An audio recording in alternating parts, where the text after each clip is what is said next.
We had a shortfall this year that we've had to wrestle with. Next year, we anticipate another one, a bigger one. So there's going to be an ongoing process. And this is not for 010 that he's talking about, any restructuring of the neighborhood board. But everything's on the table for 011. I mean, we're going to be scrambling. All right. In watching Olelo, the Waikiki Neighborhood Board, their new representative, I think he works out of your department. He has something to do with computers. Tall gentleman, short gray hair, mustache and goatee. He was basically dissing the chair of the Waikiki Neighborhood Board to the fact that the board members had questions like we give you orally every month. He demanded, and I would emphasize demanded, would not accept anything verbally.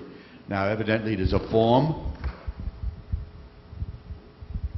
Have we been getting a free ride for the 11 years that I've been coming to these things, or? Oh, I've been trying to take good care of you for 4 Right. of them. Yep. Well, I would appreciate you maybe talking to the guy, because he really came off lousy. Yeah, he's a nice guy. He's my boss. He's probably a nice, oh, so then you gotta use words. Then you better carefully. say good things. But he about was it. really obnoxious to hear.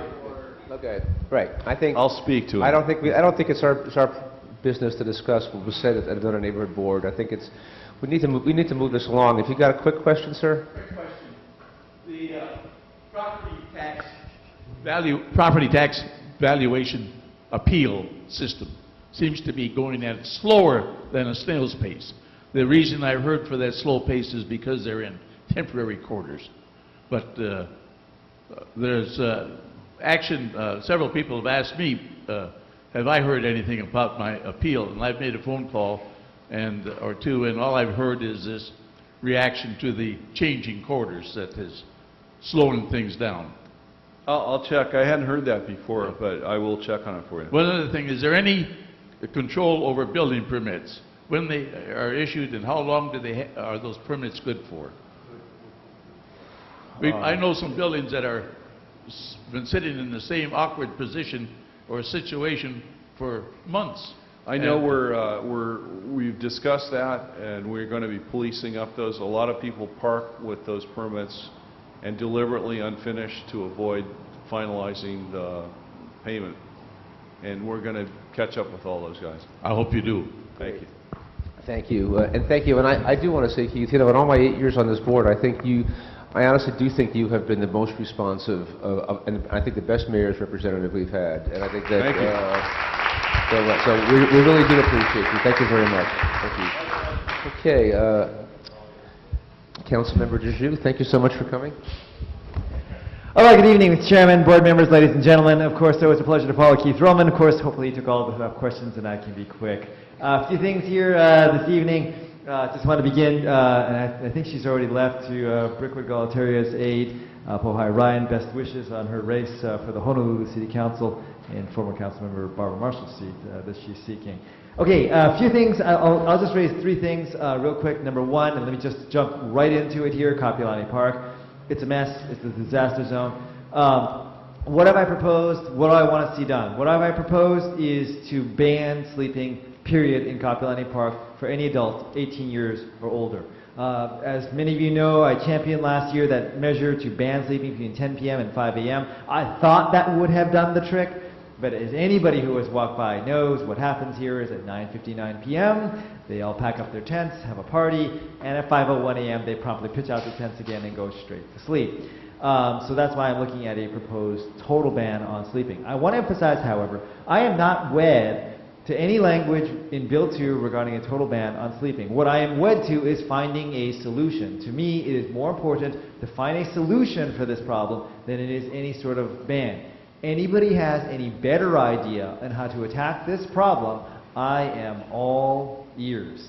The difficulty, I mean, over and over and over again when I talk not only to the Parks Department and the police and the prosecutors, but also to the social workers, the difficulty is, what do you do with individuals who are having difficulty, but when you offer them free housing and free clothing and free meals, they don't want to accept it, and they would actually rather affirmatively live in a public park.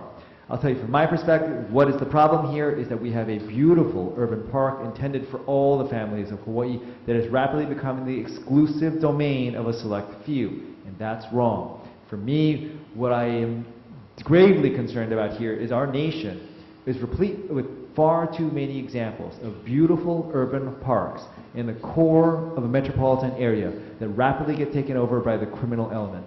And instead of being a beautiful oasis in the heart of a city, it becomes the center of criminal activity. I do not want Kapi'olani Park to go down that same path, and I'm going to fight it. Again, anybody has any great ideas on how to tackle this, I am all ears. A couple other things just real quick on the budget, of course, and this is something that probably the mayor's representative and I are just going to have to agree to disagree on.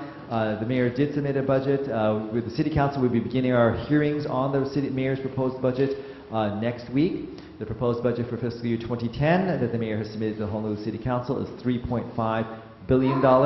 What I think I would point out to people on a regular basis is in 2005, Mayor Harris's final year as mayor, we managed to run the city government on $1.5 billion. So that's a matter of 4 years. We went from an annual budget of $1.5 billion to $3.5 billion. So if anyone is asking why do all these taxes and fees need to go up, well, you've got to figure out a way to finance that $1.5 to $3.5 billion somewhere. This is something I think that's going to be very contentious and generate a lot of controversy. Finally, just a side note here, I do want to mention here, I know it's a contentious issue last year. Hopefully we're dialing down temperature a little bit on the rail question. Just wanted to mention, I'm hoping the City Council eventually takes up, there is a route change we've already made, which is shifting from Salt Lake Boulevard to the airport, which I strongly supported. And we're also looking at a perhaps change away from Kauai Street, moving it one block, Mauka to Queen Street. That one I don't have as strong an opinion on, and certainly welcome any input from anybody. With that, I am always happy that I can continue to go on. I'm a politician after all. But with that, I can answer any questions anybody may have. Okay, who has questions? Les?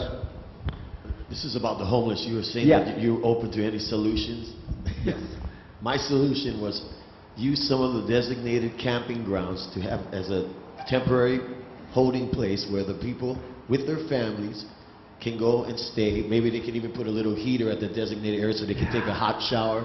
They have a place to camp in a tent, get back on their feet, have faith-based organizations come down and get involved, and the city and county can upkeep the facilities with the toiletries and everything in the facilities of the restroom.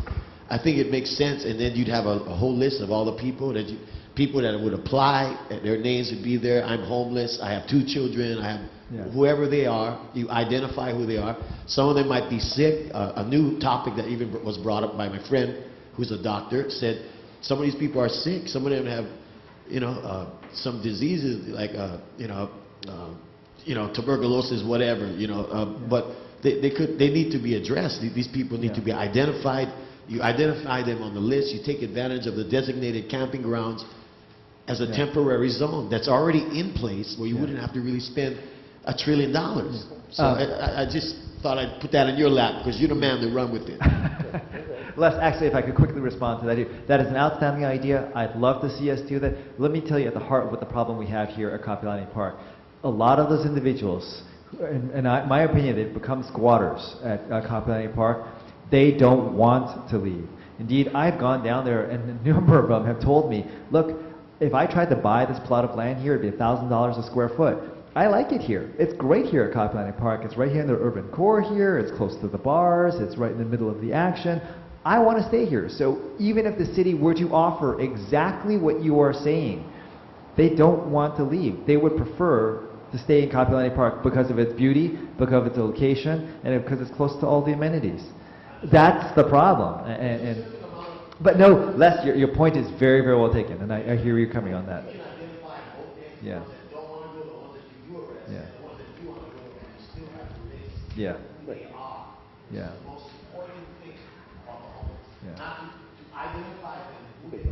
Yeah. Okay, Mike. Mike. I'm just concerned that the ACLU seems to control the city. There has been some great legislation only to be stopped because of serious concerns by the ACLU. And is there anything that can be done to strengthen the corporate council or strengthen the city attorneys